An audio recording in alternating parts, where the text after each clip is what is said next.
Welcome to Marketing Experiments. This is Flint McGlaughlin. We've been doing this a long time, so we're entitled to make fun of ourselves now and then. When you look back over the years, it started so small, it's gotten so big, it's hard to believe all that's happened. I am here now, in fact, looking at this slide, realizing that we'll be at the ARIA in, almost a month now, and hosting the world's largest summit of its type on the subject of contact, email, and the strategies for communicating virtually instantly with your customers in this new and evolving digital world. I hope you'll be there. I hope I'll get a chance to meet you. But in the meantime, I want to get right to today's clinic. It is a special clinic. It is to complete a promise from the last clinic.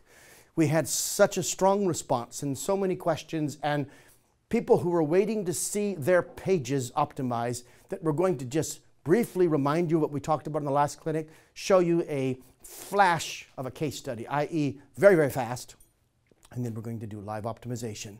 The pages that you've been presented with on this clinic that you'll see and that I'll see will be new probably to most of you and certainly to me. I have not seen them at all yet. But I look forward to engaging with them as we look at pages and emails associated with this topic of price. So let me quickly catch up on what happened in the last event. We spoke to you about the subject, and you can catch up on the clinic if you weren't able to participate on the link that I'm showing on the screen right now. But we began by looking at an interesting case study, Test Protocol 11074. And we were talking about maximizing subscription revenue.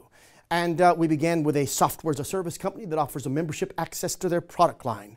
And for those of you that were on the last clinic, you'll recall that we looked at these pricing options. And customers land on this page, they choose a basic membership product, and they select the length of service. You'll notice that the treatment was different only in the discount, a 22% discount in an attempt to drive more subscribers to longer subscription durations. What happened?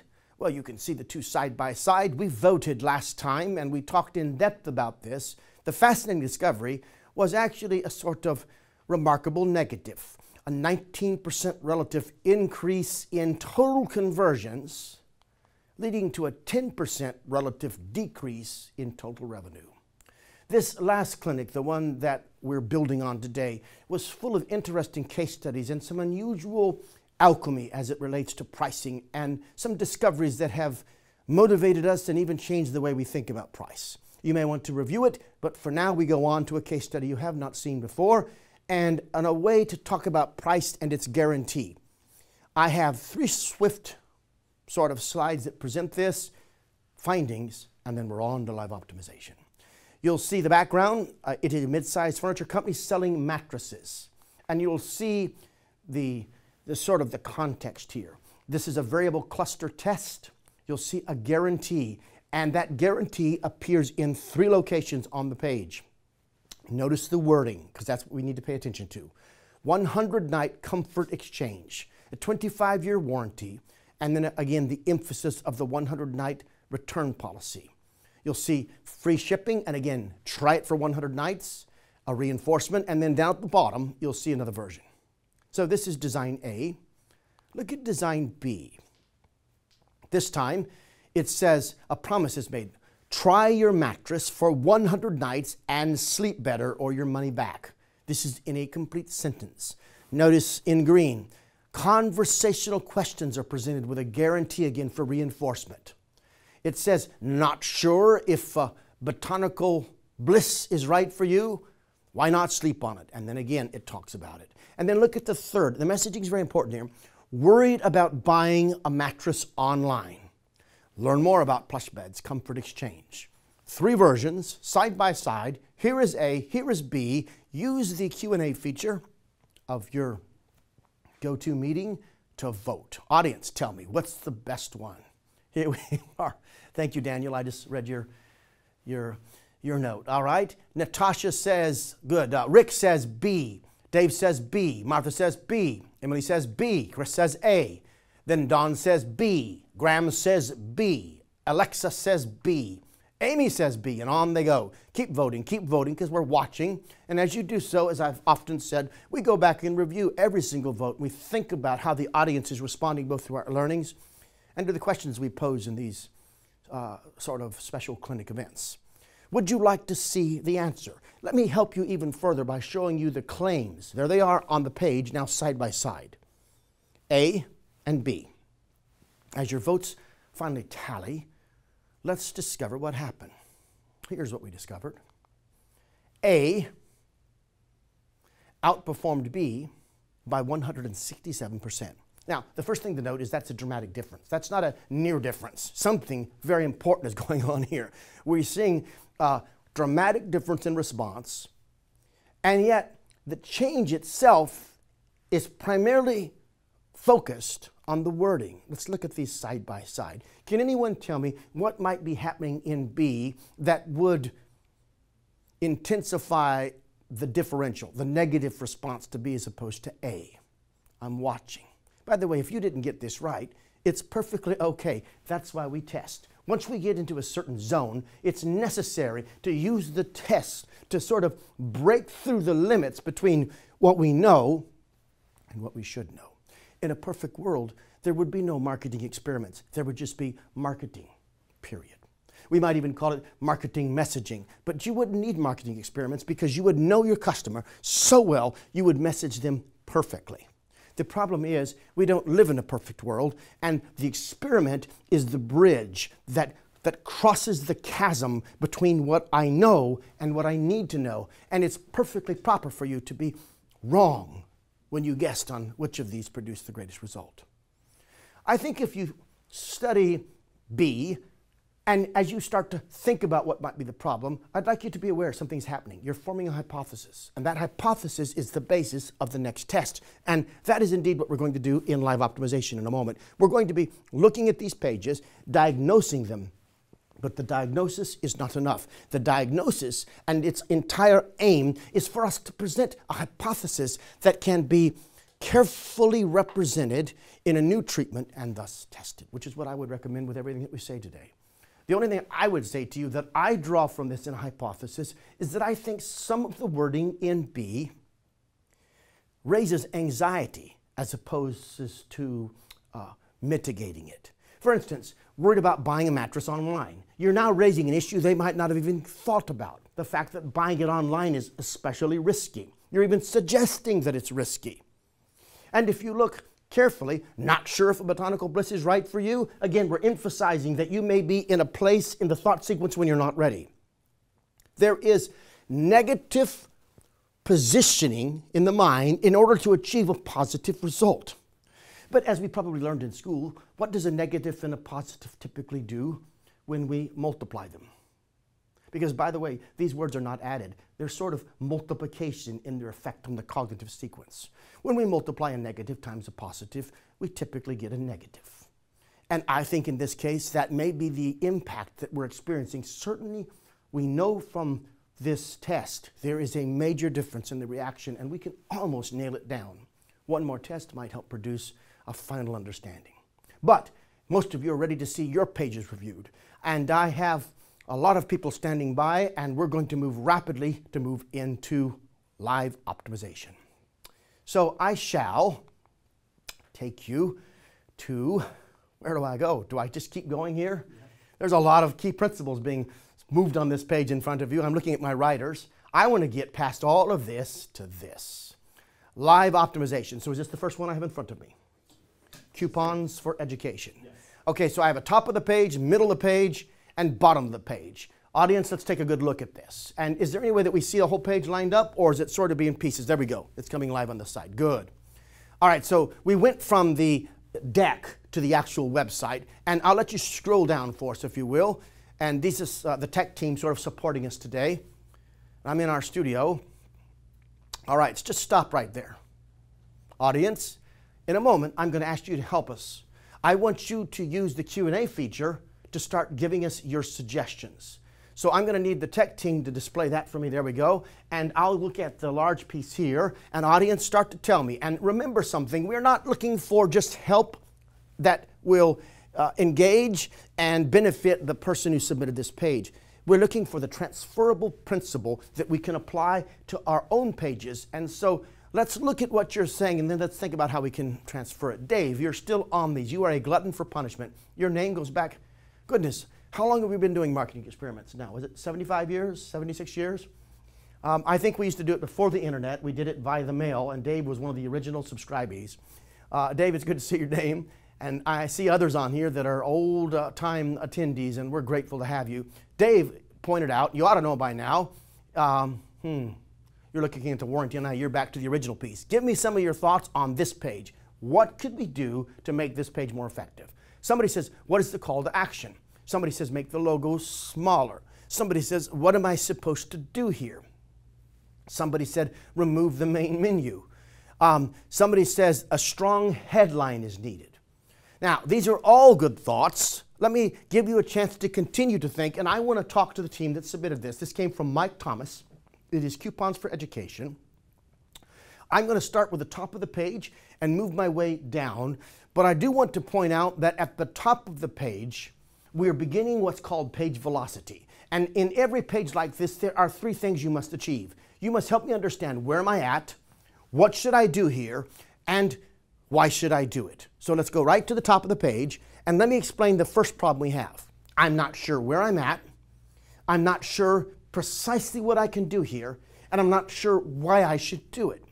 This is because the image is using all of the dialogue space. We overestimate the power of an image.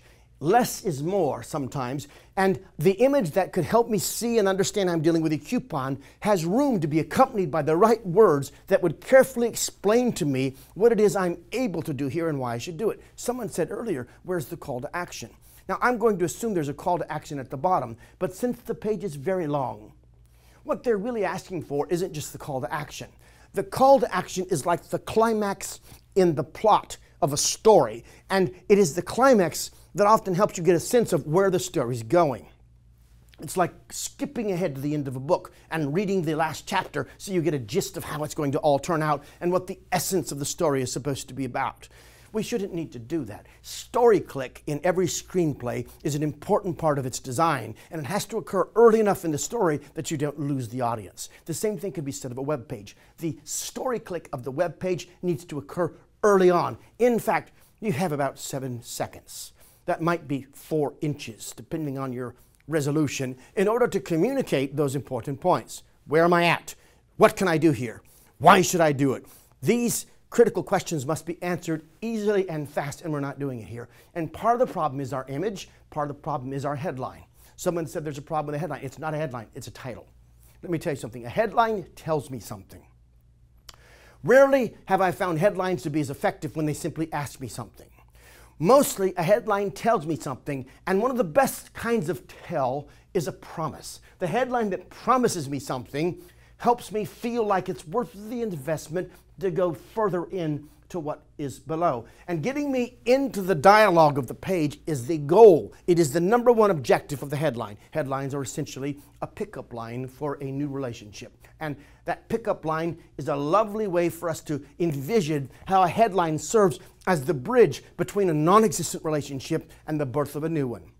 If I don't read what goes on past that headline, nothing happens in terms of genuine relationship. You don't know me, you can't talk to me, we can't interact, and your opportunity with me is gone. I could say more, but let's just swiftly touch the 3 columns. Now we have 3 columns, and there are some rare situations where 3 columns might be useful, but Mike, before we even get there, we have a paragraph that has too many lines in it and no eye path. So scroll up above the 3 columns and notice that I have to absorb a large chunk of content. And one of the ways to have made that easier was to have used bold in the paragraph. And if you were to use bold, I'd be able to sort of think my way through each of the key pieces, or to add bullet points, or to break it into 2 paragraphs. Then, without any sort of separator, single line that feels like a, let's call it a subheader, I have 3 different people standing on your page talking to me. Remember something, people don't buy from websites People buy from people. And you've gone from a single voice now to 3 voices. And have you ever tried having a conversation with 3 people at the same time talking? I have done that frequently. This was because I have 3 children. One of them is in the studio today. She just turned 17. She can testify that I often have 3 voices talking to me at the same time, and I find it utterly chaos. This is what occurs here. We have 3 voices, and I'm not certain which one to listen to. And it does say schools, families, and companies if we sort it out. But you see, we haven't set that up by saying, you know, there are 3 particular ways, or 3 groups of people, or 3 kinds of organizations, or 3X, you know, setting up your categories, and then helping me self-sort and filter. You just have 3 blocks of text unevenly distributed on the page. The columns are even, but the lengths are difficult. The lengths of the subheaders are not the same. The great for school, great for families, great for companies means that I'm reading the same line 3 times in a row, with the only difference being the last word, which might promote clarity, but provides very little meaning. Great is a sort of vague word like the word chemical, so the copy itself is weak. And we don't have any visual setup to make this choosing very good. Slide down again. How it works. It's a headline. It is useful. It tells me what's going to happen. And as it does, I get a sense, you know, that I'm going to understand how it works, but the next thing I see is a series of icons that look like something I should click on. And to this moment, in fact, drag the mouse over that if you would. Are those clickable? Click on one. I don't think it's clickable. I can't tell whether that's a link I should click on or not. Scroll down again. So I'm moving through all of this, and then suddenly after those long sections, you know, headlines with what looks like icons but are not icons, I come to another very long paragraph. So I have to stop, scroll down to the bottom. There's a lot that could be said about the copy, but let's get right to the bottom. Finally, I come to the call to action. Let's get down to the call to action. But how is it titled? Contact information. Is there anything in that that forms a headline that makes me really want to respond? No. Calling it contact information is of 0 value whatsoever. It's called a value neutral ask or headline instead of a value positive. For instance, the headline might be, tell us where to send your X. And then a subheadline underneath it. You can have the whole thing in X and how fast it comes to me, for instance. And then you have a form field on the left and a coupon sort of information on the, this information on the left, information on the right. I don't even know what this left side is for. Coupons for education and contact information. Do I click on that link? Do I call that number? Or do I fill this in? And is there a particular order? And besides, why would I want to request information? Who woke up this morning and said to themselves, my God, I hope I get a chance to request more information? I think very few people, except probably Dave Fogel, who's on these phone calls and web optimization clinics and probably lives for more information. He's a glutton for punishment. The rest of us, I don't think so. And Dave, you know I'm teasing you. The reality is there's no promise associated with clicking that button. It's an incredibly weak call to action.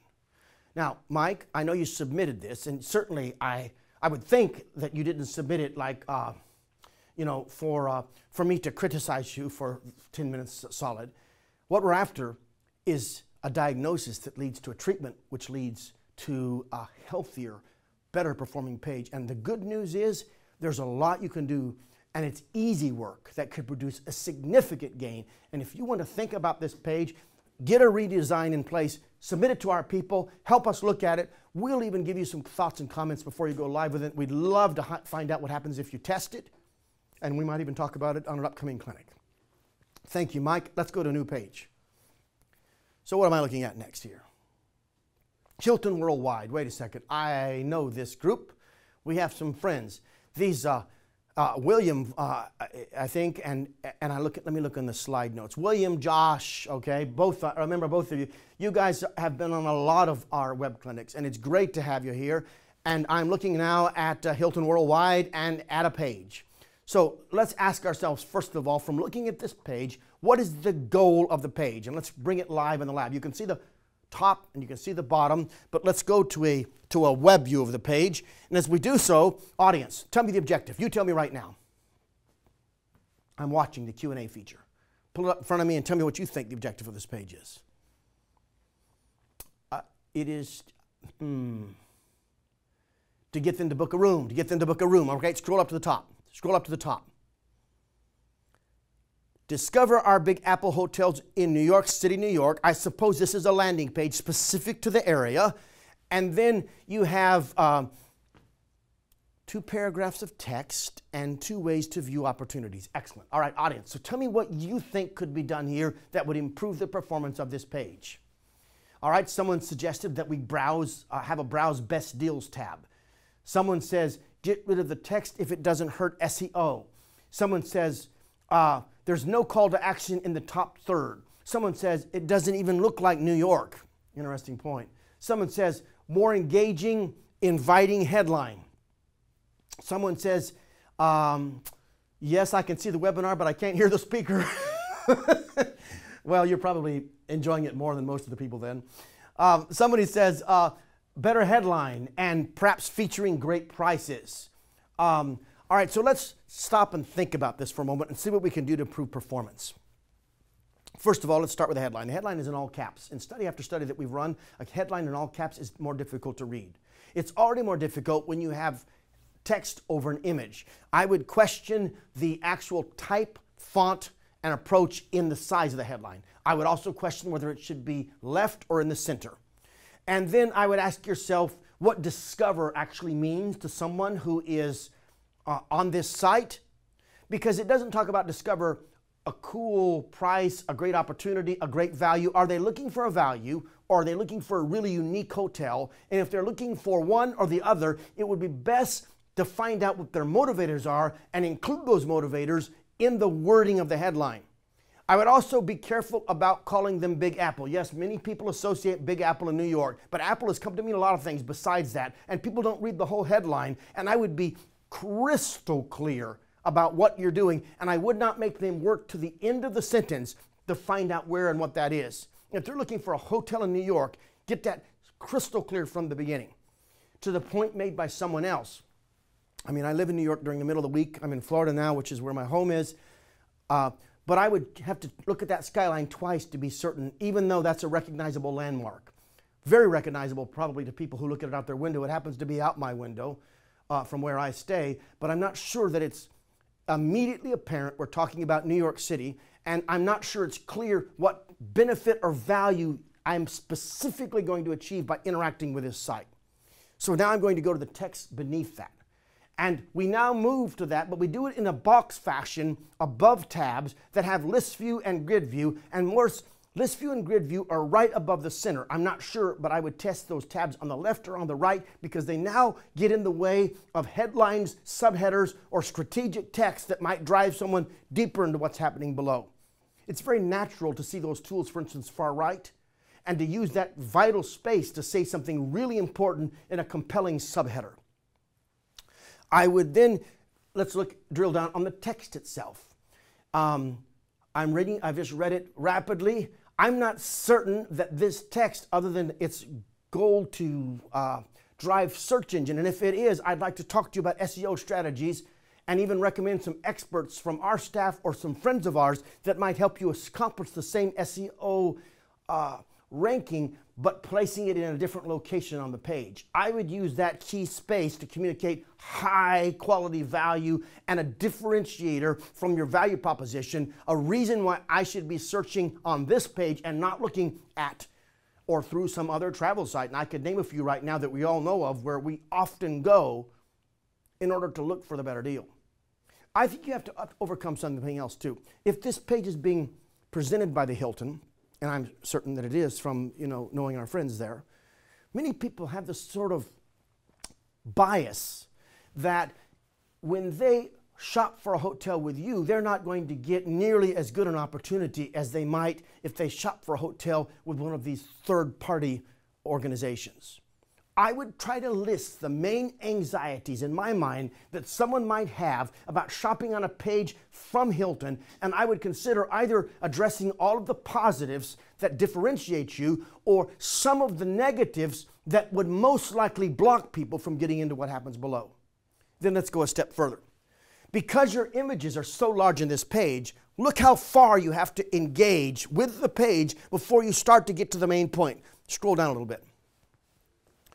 Those prices are vital. I would get them up and higher on the page. When I can see a high quality room at some of the hotels that you have listed here, at those price points, I start to see the real value of the page. I think I have to get too far down the page before I start interacting with one of the most important features of the page. Also, I don't know how simple, speaking of anxiety, it is to book here. Is this a 3-step process? Can the average person do it in less than 2.5 minutes? How do I use this page? Is there a step 1 of 3? Is there a sense that this is a very simple process that I can do really fast, get the best selection and the best pricing opportunity? All of that is missing in the design of the page, and all of those key pieces could be addressed, still preserve rankings, and still accomplish, your brand guidelines and probably still satisfy legal. I say this because we've done a lot of research in the travel space, and I see an opportunity to make this page perform maybe better, which is what we're here for together. So William and Josh, thank you for submitting the page. Let us come alongside you, look at your designs, talk to you about what you might do in a redesign. We'll do everything we can to help. I want to go fast. I'm going to talk fast. Audience, will you forgive me if I do so, but my time is running out, and I don't want to stop until I've got as many of these pages as I can within our time limitation. So this is the Indianapolis Star. It's great to have your page. We do lots of experimentation right now with the New York Times and the Boston Globe and the Chicago Tribune and a long list of major newspapers here and in other countries. So this is an interesting page for us to look at. This is the landing page. It says subscribe now and get 3 months for the price of 1. All right, so there is a clear offer, except, let's start with that part. I'm not going to ask the audience because our time is short. Do you see the most important word in the headline is lost in the middle of the sentence? I've run tests on this. Talk to anyone from our staff, anybody on this call, and I will give you the 10 headline test where we tested the word get. Get doesn't belong in the middle, it belongs at the front. Get your first 3 months free with your subscription. Free for the price of 1 with your new subscription too. In other words, start with get. Make it what's called a point first sentence and put the value at the front of the sentence, the get part at the front of the sentence. You can only do 3 sentences, point first, point last, or point middle.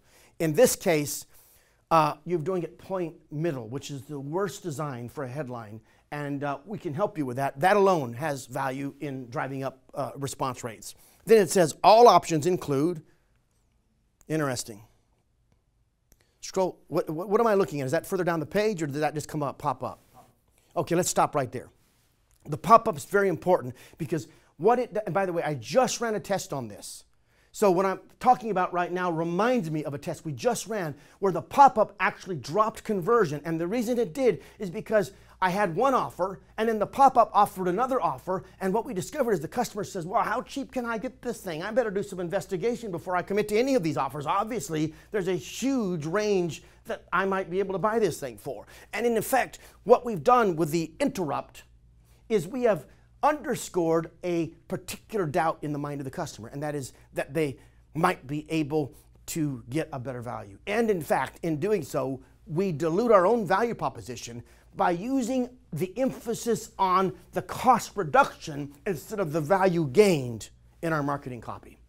I'd go a step further and say, Emily, I don't feel like this is a problem the entire industry is making. And we're studying it across the industry with industry leaders right now, because what we're doing in what was formerly and what has been conceived of as a declining industry is we're confirming our customers' concerns that it may not be worth what it used to be by constantly discounting our way into more subscribers. There's a better way.